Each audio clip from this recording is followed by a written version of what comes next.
男人不爱喝妻子做的汤，被妻子和情妇合谋杀害。关键是他死前就已经转入了另一桩命案。为了躲避警方的调查，妻子让情夫假扮成男人蒙混过关。没想到这个决定让他们惹下一桩又一桩凶案。网飞看年又出悬疑新作，一锅大麻烦。硬剧嘛，不管是脑洞、悬疑，甚至是狗血剧情，那都不会输给任何一个作品。只是截至目前，知道他的人少之又少，连评分都没有，只能由看过的你来为他打分了。玛雅在嫁给富商普拉之前，还只是医院里的护工，如今摇身一变成了阔太太，日子其实也没有那么好过。每天她都要在丈夫起床之前备好符合口味的餐点，但玛雅的厨艺实在太糟糕，忙碌的一早上做出来的羊蹄汤又腥又臭。普拉做了好久的心理建设，就是无法下咽，光是闻着都差点吐出来。实不相瞒，因为玛雅的汤，普拉都患上了胃病，他只能趁着玛雅不备，偷偷倒进洗碗池里。偏偏玛雅又有个餐厅梦，三番四次求着普拉出资，大半年下来，普拉只能应付着，说手头的项目谈成了再考虑。普拉手头有自己的地皮公司，除此之外，他还和哥哥阿文是朝阳公司的合伙人。明面上，朝阳公司还算正经，和阿文私底下不停收购毒蘑菇，还做着面粉生意。而普拉所谓的项目，就是想说服阿文投资3亿，为他创办一个豪华度假村。为了献殷勤，他还带着阿文去自己经常光顾的按摩店。谁料阿文对这个投资根本没兴趣，还嘲讽普拉和一个斜眼按摩师长得一模一样。普拉要钱并不是真想开度假村，而是他偷偷挪用了朝阳公司3亿公款，想在被发现之前找借口让哥哥出一笔钱填补窟窿罢了。两兄弟可谓是各怀鬼胎。但普拉怎么也没料到，斜眼按摩师乌梅竟然是玛雅的地下情人。他其实也好不到哪儿去，经常要让玛雅偷普拉的钱养他，每次的借口都是交房租。实际上，他拿的钱一次又一次出入赌场，早已站台高筑，却死性不改。这天是普拉家族聚会的日子，玛雅迫不及待到现场熬汤。据小侄女布雷所说，公司会计也应邀到了现场。玛雅早就听说过会计和普拉不清不楚，脸顿时就黑了下来。普拉不在意他的感受，拒绝喝羊蹄汤不说，径直走向会计，和他有说有笑。普拉本质就是个花心的男人，早就背叛了婚姻，经常和哥哥一起招来不少俄女举办派对，私生活极其不检点。只是最近他有了困扰，随身背包里不知被谁塞了一封勒索信，除了威胁要曝光私生活外，对方甚至还知道他挪用公款的事。家族聚会上，一个陌生男人凑过来和玛雅套近乎，明里暗里打听他的消息。玛雅心里生出疑云，尤其是在看到普拉和男人交头接耳之后，他的怀疑更深了。在聚会结束后，男人还躲在车里偷拍，这个男人到底是谁，又带着怎样的目的呢？普拉从不让玛雅抛头露面，哪怕他想学烹饪，也只能裹着一身黑袍，用着假名克拉拉去找老师。刚离开厨艺教室，玛雅就发现聚会上的那个男人又在汽车里偷拍。他冲上前和男人抢夺相机，费了好大的劲，男人终于想起应该启动汽车。此时相机已经被玛雅拽了下来，还没等男人反应，一辆卡车径直朝他冲过去。接到消息的乌梅赶去玛雅家中，相机里拍下的全都是两人的奸情。他们很快反应过来，男人是普拉找来的私家侦探。既然他已经开始怀疑了，倒不如收拾东西赶紧跑路。乌梅还画了大饼，说一定会给玛雅开家豪华餐厅。渐渐的，玛雅也开始心动了。就在此时，门铃突然响起，普拉提前回了家。玛雅掩护着乌梅，让她躲进厨房，可他们差点忘了放在卧室里的相机。还是乌梅临时从厨房折返，再次钻进了卧室。不过她已经来不及逃跑，只能躲在床底。玛雅试图从普拉嘴里套话，可他闭口不谈侦探的事，转移话题说马上就能给玛雅开一家高级5星级餐厅。玛雅被幸福冲昏了头脑，当即放弃和乌梅私奔的念头，不断倾诉自己这一生过得有多不容易。可一回头，普拉早就睡着了，根本没听进去。趁这个机会，玛雅让乌梅赶紧从家里离开。两人正在走廊里依依不舍，普拉已经醒过来，准备服用胃药时，腰不慎掉在床下，因此摸到了相机，还抓到了正在走廊里说着缠绵情话的两人。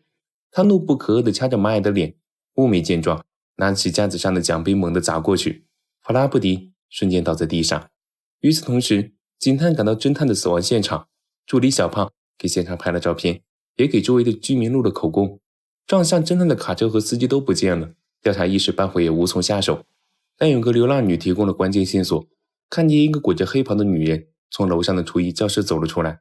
除此之外，小胖还发现有人给侦探拨过好几通电话，他给那个号码回拨了过去，可接电话的却是玛雅。玛雅谎称丈夫已经睡着，第二天才能够协助警方查案。挂断电话后，两人先用地毯裹好普拉的尸体，驱车到15公里外的森林，一直挖坑到天亮，终于能够将普拉掩埋。乌梅头脑逐渐恍惚，一个不留神跌进坑中。看着近乎一模一样的两人，玛雅的心里突然有了可以瞒天过海的主意。警探带着助理小胖去了侦探母亲家中，他一副神神叨叨的模样，不断说着是神的旨意，没有提供任何有用线索。趁着警探问话时，小胖去了侦探的房间，在他的电脑里发现一段视频，得知了普拉曾向侦探委托要调查勒索信的事。他们再次打电话给普拉，同样还是玛雅接听。他故作镇定，表示明天一定会带普拉去警局配合调查。可普拉已经死了，他发这样的大话又有什么意义？警方找到了肇事的卡车司机，刚开始他还不愿承认，坚决说没有去过案发现场。可在一番严刑拷打之后，还是老老实实坦白。当晚他喝了酒，正准备将车停在一边，侦探的车就这样冲了过来，他刹车不及，才酿成了车祸。但他也看见现场还有一个裹着罩袍的女人。另一边，玛雅去了便利店，购买了一瓶强酸清洁剂。乌梅等不及，赶过来催他离开。直到回了家，玛雅才说出自己的计划。乌梅和普拉长得9分相似，只要掩盖他的斜眼，他就能以普拉的身份继续生活。到那时，什么出轨，什么谋杀，通通都不存在。乌梅本来还有一丝残存的良心，犹豫着要不要执行这个离谱的计划。可当他想到能变身富豪，继承一大笔财产，还能名正言顺跟玛雅生活，还是妥协了。玛雅将清洁剂倒在路边的草丛，又在身体上涂抹一部分，做出被人袭击的假象。接下来最难的便是乌梅的眼睛。玛雅给她注射了止疼药，用清洁剂一点点涂上她的眼睛，不论是心理还是身体的疼痛，这让乌梅感到一阵难以忍受的折磨。此时小胖找到厨艺教室，可老师否认见过身穿罩袍的女人，没说几句就匆匆离开。厨艺教室隔壁是一家美容店，在收了小胖100好处费后，店主提供了罩袍女人的名字克拉拉。玛雅的备用机响起铃声，得知是警察要找克拉拉，他吓得赶紧关机，拔掉了电池。同一时刻，乌梅受不了漫长的折磨，干脆心一横，拿起整瓶清洁剂全都倒在眼睛周围。瞬间灼烧的刺痛遍布整张脸，玛雅只能将他送往医院。医生建议要立即做清创手术，还遗憾地表示清洁剂已经将他的一只眼睛腐蚀，容貌会受到极大损害，就连声带也会受到影响。接到消息的警方很快赶到现场，玛雅展示了自己的演技，谎称她正和丈夫普拉在散步，突然有个蒙面人冲过来抢劫，本来现金首饰都给了劫匪，可劫匪非要他们定制的情侣项链，普拉不肯给，劫匪一气之下向两人泼了硫酸。普拉为了保护玛雅，脸部受损，而玛雅只是胳膊上有点皮肉伤。一番声情并茂的演讲，甚至让所有人都对他产生了同情。警探告诉玛雅，有人给普拉写了一封勒索信。玛雅虽然不知道私人派对，但她清楚记得挪用公款这件事，除了自己和丈夫知情，她私底下还告诉了乌梅，勒索信是谁发的，心里也有了底。玛雅本以为乌梅和她在一起是为了找到机会向普拉勒索，可当乌梅坦白需要钱是想带她离开，玛雅的心还是软了。低头的一瞬间，她心里一震，猛然察觉到那条情侣项链还在普拉的尸体上。小胖查到克拉拉的手机号登记在乌梅名下，顺藤摸瓜查到她工作的按摩院，在房间翻找垃圾桶时，还找到了一大堆被撕碎的勒索性废纸。警探察觉到玛雅的话里可能掺杂着谎言，让小胖赶往现场调查，可他们怎么也没想到玛雅早有准备。之前泼过清洁剂的草丛已经腐蚀，印证了他说的话。警方没有找到任何破绽，只能将希望寄托在嫌疑人乌梅身上。玛雅裹着黑袍来到乌梅家中清理证据，他将两人的合照全都清理干净。等到小胖查到乌梅家中，刚好看到他开车离去的身影，小胖也立刻骑车跟了上去。玛雅不知情，一路到了埋葬普拉的森林。由于地处偏远，手机在这里接收不到信号，小胖无法请求支援，只能硬着头皮独自调查。玛雅挖出普拉的尸体，刚扯下那根情侣项链，小胖就将他抓了个正着。看到坑里的尸体，心里也明白了大半，立刻去追赶逃跑的玛雅。天太黑，路又实在不好走，没多久灯丢了不说，小胖还不慎扭伤了脚，手机和刚才一样没有信号。他瘸着腿沿着小路往山下走，走到了悬崖边，总算有了断断续续的信号。刚打给警探说出自己的发现，玛雅就赶了过来，而警探根本没有听清小胖说的话。稍一分心，小胖就不慎从悬崖跌落，玛雅又背上一桩命案。他赶回尸体附近，将所有证物扔进坑里，一把火烧光。事到如今，他已经无法回头了。医院里，阿文和侄女布雷正询问医生普拉的病情，看见玛雅后，布雷热情地跑来，而玛雅随即恢复了笑容。阿文为普拉操碎心，偏偏布雷收到了巴黎艺术学院的录取通知，他不愿布雷离开家乡去异国漂泊，父女俩大吵一架。可毕竟胳膊拧不过大腿，最后布雷只能暂时决定先留在公司为父亲处理账务。他发现父亲为了贪污钱款做了不少假账，奈何一直跟在父亲旁边的叔叔卢卡不肯说实话，布雷只能自己想办法调查。乌梅的眼睛逐渐好转，他回府后看到的第一个人是普拉的情人，公司会计。听着对方诉说两人间的情谊，乌梅没有给出任何反应，毕竟他又不是普拉。玛雅刚好赶来，会计只得找了个借口匆匆离开了医院。玛雅自信满满拿出羊蹄汤，本以为乌梅会满心欢喜喝下，可趁着警方问话时，乌梅也偷偷将汤倒进了垃圾桶。玛雅以病人刚刚恢复为由劝走了警方，阿文又带着人赶了过来，拉着乌梅逼他交代勒索信的事。乌梅承受不住阿文给的压力，透露了一部分事实，说只是有人得知了兄弟俩举办私人派对的事而已，打消了阿文的疑虑。2天后，在水里嬉戏的孩子们发现了小胖的尸体。接到消息的警探很快赶往现场，曾经活泼的助理就这样变成一具尸体，他心痛万分，迅速成立调查组，要抓住幕后真凶。小胖死前给警探发了勒索信的照片，在整理小胖遗物时，警探还找到一本诗集，里面夹着一些纸条，全都是关于乌梅的线索。而发现尸体的地方又是在乌梅房子的不远处，他早就被认定成勒索案和流窜案的犯人，如今更是加深了对他的嫌疑。只是乌梅没有固定住所，没有身份证，除了知道他是按摩院的技师以外，再没有任何线索。至于那个假名康拉拉的女人，可以确定她和乌梅有联系，但案件到这里就陷入了瓶颈。到了乌梅拆除绷带的日子，医生遗憾地表示，清洁剂完全渗进眼睛，病人虽然左脸容颜尽毁，但是能保住命已经很不错了。这个消息正中玛雅下怀，从此乌梅就可以光明正大用普拉的身份生活了。阿文虽然脾气暴躁，但毕竟普拉是亲兄弟，他还是真心关心对方，为弟弟举办了一场欢迎仪式，还将玛雅夫妻俩在外读书的孩子桑迪接回了家。好在桑迪和父母分开至少8年，他也没有发现父亲的异常，只是觉得长久不见面，所以父亲和他才没有任何话题罢了。倒是阿文非要让乌梅摘下面罩，他还不清楚乌梅替了普拉的身份，发誓要让乌梅付出代价，并且他已经让卢卡查到乌梅曾在老家遭到谋杀未遂的指控，逃窜到新的城镇后做了小半年护工，又去了按摩院工作。而乌梅听完他们的叙述后，也坚定了决心，自己的身份绝对不能露馅。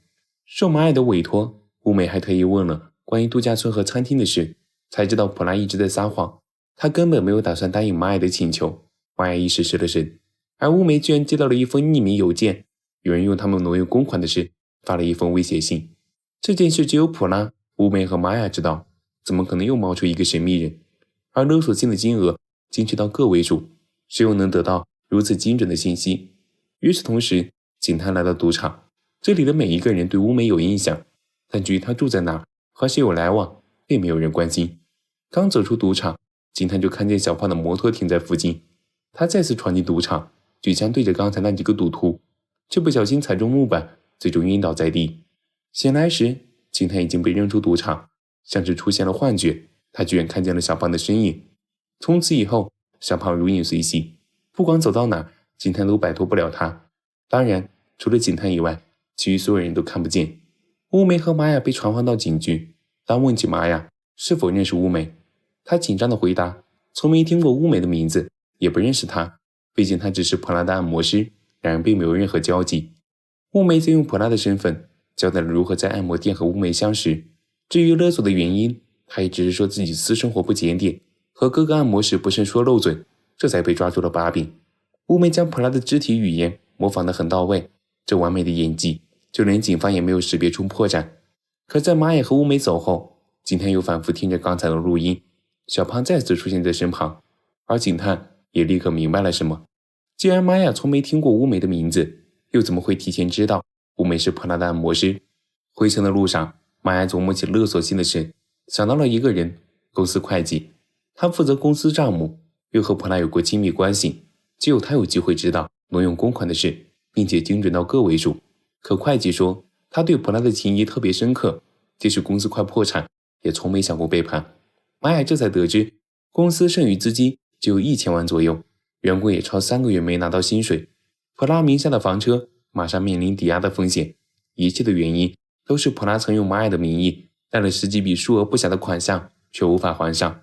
会计清楚知道公司的惨状，肯定也不会去勒索一个即将身无分文的人。他没有了嫌疑，可玛雅快要崩溃，如果还不清欠款，坐牢的将会是他。面对着和普拉长相一模一样的乌梅，玛雅无法冷静，和他大吵一架。没多久，乌梅又收到匿名邮件，神明让他付2000万封口费，否则就将事情告诉阿文。为了事情不被拆穿，乌梅只好打给会计，让他先将公司资金全都提出来。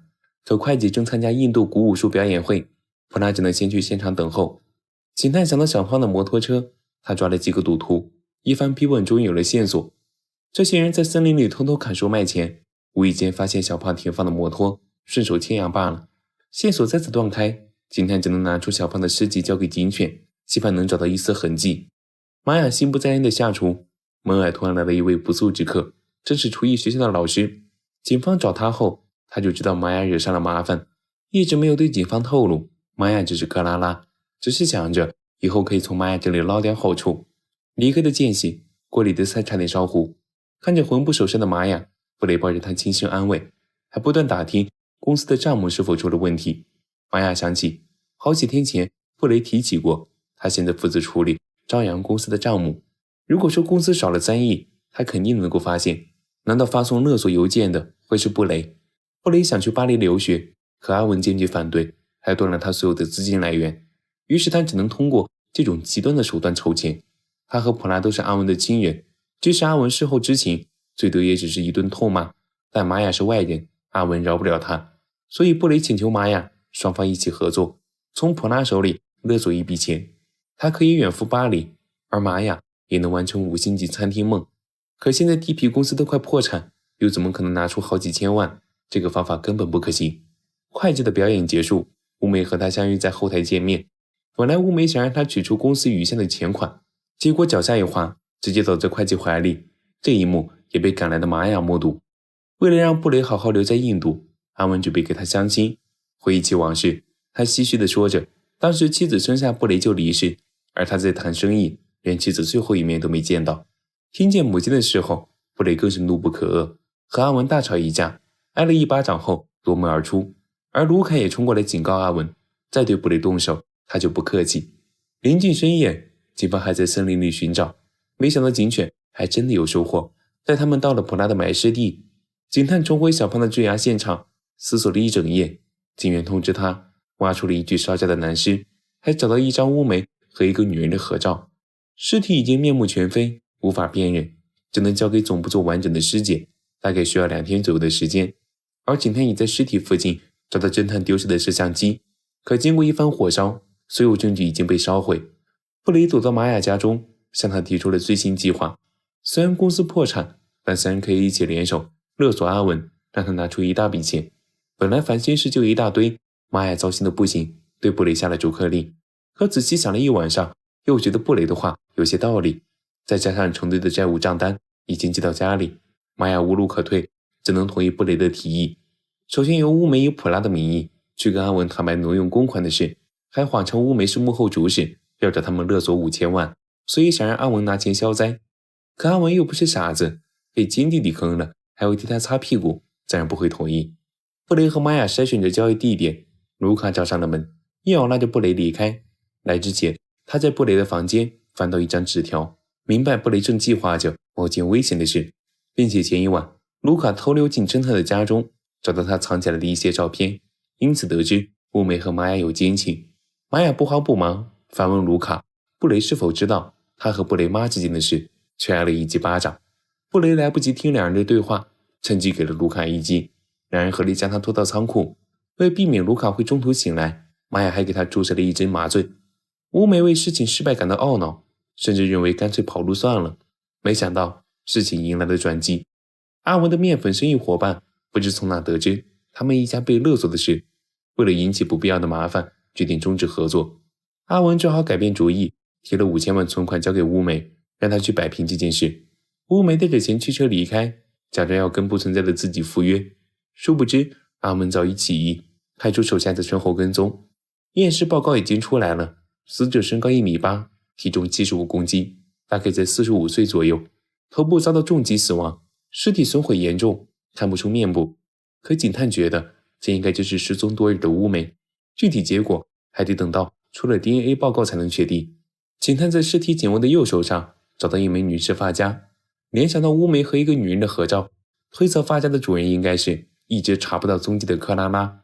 另一边，乌梅和玛雅约好在游乐场交接，由于身后有人跟踪，他们无法直接见面。玛雅让乌梅去售票处买了一张快艇票，等到他上船，玛雅和布雷则登上岸，偷偷给跟踪者的轮胎放气。在这之后，乌梅带着钱离开，彻底摆脱跟踪者的纠缠。三人兴奋地回到家，但意外再次发生了。阿文竟然亲自到访玛雅家中，得知他们合起伙来勒索自己，愤怒地对着玛雅就是一巴掌。此时卢卡也苏醒过来，顺着争吵找到了房间里的众人。布雷趁此机会拿起桌上的枪，质问父亲为什么这些年来从来都不支持自己的任何决定，就连想要在家里提起母亲的名字都不可以。阿文也坦白，他不肯提起妻子，不是因为布雷，而是因为他自己没见到妻子最后一面，很是自责，只能通过逃避来缓解心中内疚。可玛雅却站出来戳穿了他的谎言。布雷妈去世后，阿文甚至都没参加葬礼，要是他内疚，谁都不会相信。而一切的真相还要从卢卡身上说起。眼看瞒不住了，阿文只能假装妥协，趁布雷卸下防备后抢夺他手中的枪。3分钟前，会计打不通普拉的电话，亲自赶到他家中，正好拍下了几人争吵的一幕。在抢夺手枪时，只听一声枪响，阿文随即倒在血泊之中。几人将他送往医院。玛雅还不忘提醒卢卡，如果阿文脱离了生命危险，任何人都不会好过，就连布雷都会遭到牵连。警探查到厨艺学校，向老师打听克拉拉的消息。他知道玛雅是富太太，握住把柄就可以换得无尽财富，什么都没有透露。警探刚想带他到警局审讯，又接到警局打来的电话，这才得知阿文被送去了医院。布雷受不了内心压力，向警方坦白一部分真相，声称是自己和阿文起了争执，抢夺手枪时不慎走火。虽然其他人看上去都没有嫌疑，可警探还是敏锐察觉到不对劲。他再次出现幻觉，看到小胖对他说了2个字：两山之间鲜红。这个谜语一般的话意味着什么？警探想不通。他询问玛雅，鲜红是什么意思？得知这个词是用来形容印度女人额头上的吉祥痣。可小胖为何会留下这种讯息？走出医院，看到街上阿文公司的广告牌，正好就是2座山的图案。警探突然意识到了什么。医生带来消息，阿文的情况稳定不少，马上可以转到普通病房。可玛雅的神色却无比凝重，他转身往阿文的病房走去，想趁人不备拔下他的氧气管。奈何医生很快赶了过来，他的计划也没能成功进行。警员在询问医生时，无意间看到一张合照，得知乌梅曾在医院做过护工，而玛雅曾经也是这家医院的护士。另一边，警探赶到厨艺教室，老师已经逃之夭夭，但他还是用一点小钱从美容店店主嘴里掏出了话：克拉拉经常会到这里学习厨艺，虽然裹着黑袍，但昵称看上去非常高级，一看就是大户人家。她的眉毛很浓，额间有吉祥痣，随身携带着一根心形项链。有了这些线索，警探立刻带人赶到玛雅家中。早在医院上班时，玛雅就和乌梅有来往，他之前说根本不认识乌梅的谎言完全可以推翻。就连美容店主也指认了，她就是化名克拉拉，隔3差5就会参加烹饪培训的女人。警探猜到了大部分，却始终没猜到他们一直要找的乌梅其实就站在眼前。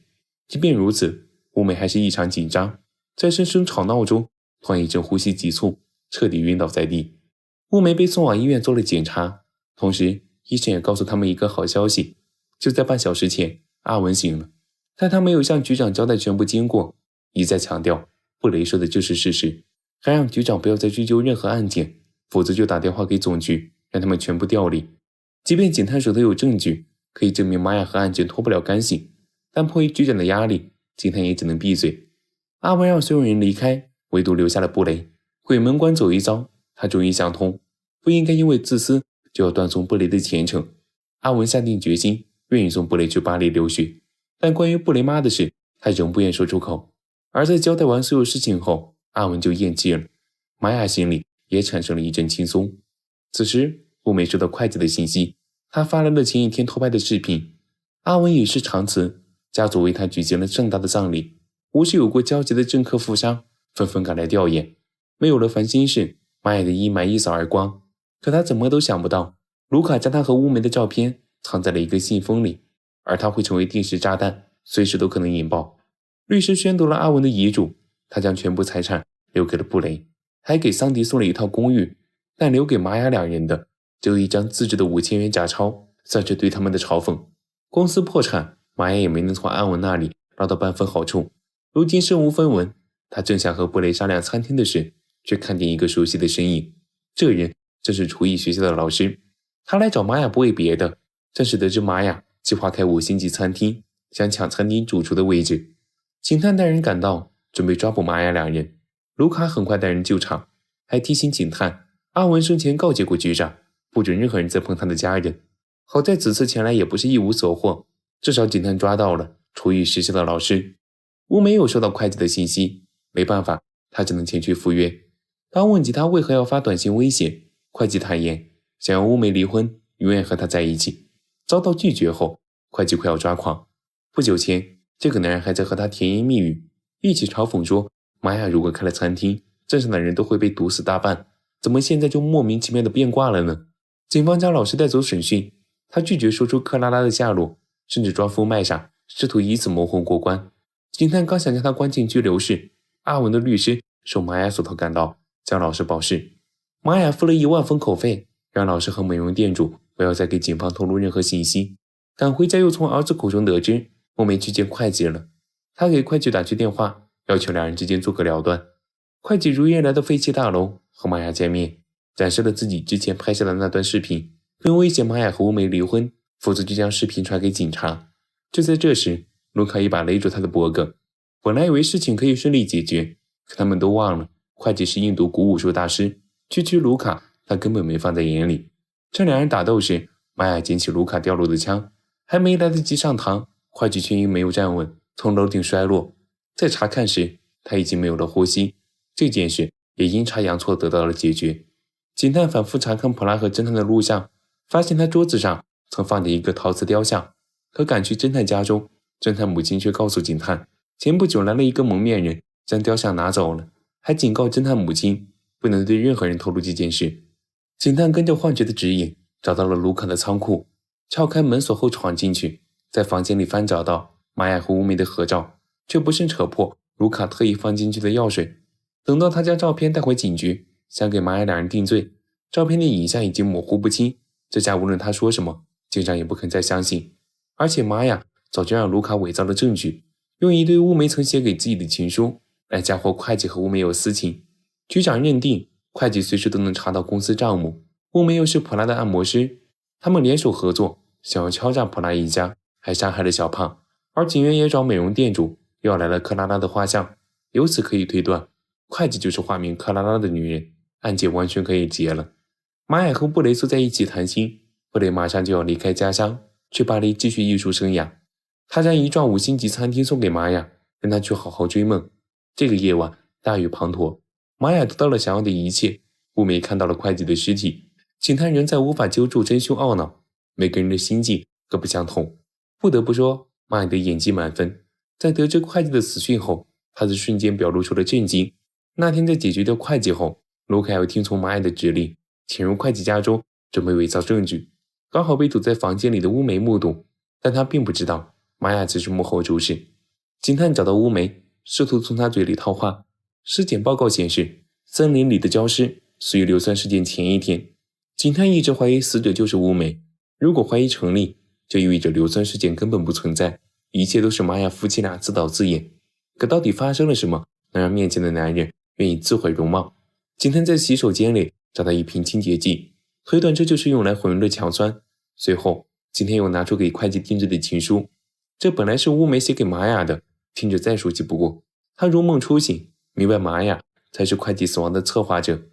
联想到近段日子以来，他被牵着鼻子走，犯下种种不可饶恕的罪孽，乌梅的心里除了恐惧还有心酸。警探回到警局，今天是他入职34年纪念日，同事们为他举办了欢庆会，可警探满心都是如何破案，根本没心情参加。局长大发雷霆，之前就一再强调过，不准让他调查玛雅一家的案件，一怒之下停了警探的职。就这样，欢庆会变成了离别会。玛雅的生活倒是如意，有条不紊地打理着新餐厅。老师成为主厨后，传授给他烹饪秘方，只要采摘腐蚀身边的蘑菇，将其通通晒干，然后研磨成渣，再加进熬煮的汤里，便能成为一道绝佳的菜肴。但做出来的调料粉还有一个弊端，每个人只能服用一点点，如果过量，可能会造成生命危险。今晚是餐厅正式开业的日子，无数食客慕名而来，纷纷品尝奇特的汤，对玛雅赞不绝口。他一跃成为镇上知名美食家，名誉钱财双丰收。卢卡找到布雷，想告诉他真正的身世。布雷早就知道，其实卢卡才是他的生父，但他心中唯一的父亲已经去世，早就不在乎真相了。局长为讨好玛雅，向他透露，警探已经和乌梅谈过话。玛雅由此意识到，或许乌梅已经开始怀疑他了。玛雅单独为乌梅盛了一碗汤，尝到此般美味，乌梅如饮琼浆玉露。玛雅趁机问他是否知道自己策划的一切，可乌梅只是打了个幌子，很快岔开了话题。警探仍在不断寻找线索，他拿着普拉和玛雅的照片四处打听，终于在一家便利店有了线索。这里售卖的强酸清洁剂是玛雅家里的同款，而店主也告诉他，不久前照片里这个女人和一个斜眼来买过清洁剂。这句话让警探的脑袋犹如雷击。而与此同时，森林焦尸的 DNA 检测有了结果，死者的身份并不是乌梅。这个消息将所有的线索成功串联成一个完整的案件。警探带着警员一起赶到餐厅开业现场，而乌梅还在房间中牛饮，甚至用光所有调味料。等到玛雅赶回来，才发现大事不妙，正准备去找乌梅，却被警方堵住了去路。而乌梅已经站上舞台，吸引了所有人的注意力。玛雅躲过警方阻拦，想制止乌梅出格的举动。这时乌梅问他还有时间，他是否愿意跟自己一起离开。可玛雅已经被欲望冲昏了头脑，乌梅见状也不再挽留，向众人坦白了光鲜亮丽的玛雅正是警方寻找的克拉拉，以及这些日子以来他和玛雅如何杀害普拉，又是如何烧毁左脸，冒充普拉的身份，一步步走到如今无可挽回的地步。瞬间调味粉起了作用，乌梅体力不支，昏倒在地，而玛雅还在做无谓的挣扎，企图逃脱惩罚。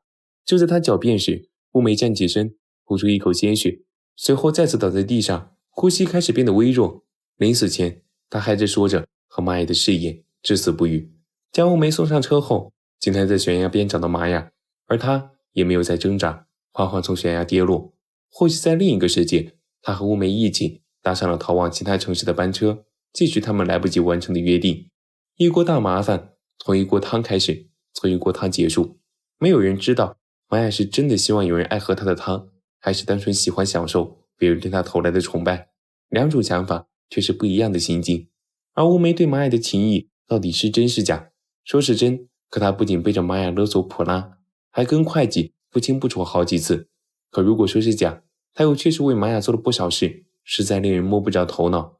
只能说印制的脑洞是真大，悬疑、奇幻、亲情、爱情等等多种元素，就跟片名差不多，都是一锅全端。看完剧的你们又是什么想法？这样的冷门佳作在你们心里又能给上多少分呢？